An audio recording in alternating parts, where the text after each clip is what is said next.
Assalamu Walaikum. Hello friends, how are you? Welcome back to my another video. In this video, I am going to show you how to insert an image into a table in Google Docs. Let's get started. At first, you have to open your Chrome browser, then open your Google Docs apps, then create your blank document or open your existing document. Now you can see here are my blank document. Now I insert an table first. Now select this table to drag on your mouse, then make it bigger to insert image properly.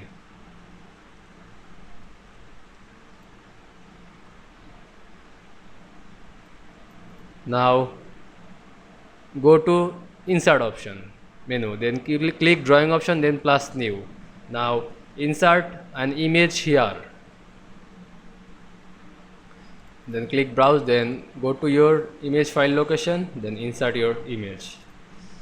Wait some moment to insert this image. Now resize this image and click save and close. Now wait some moment. Now you can see I insert an image into into table cell very easily. I hope you enjoyed my video. Please like, comment, share and subscribe my channel.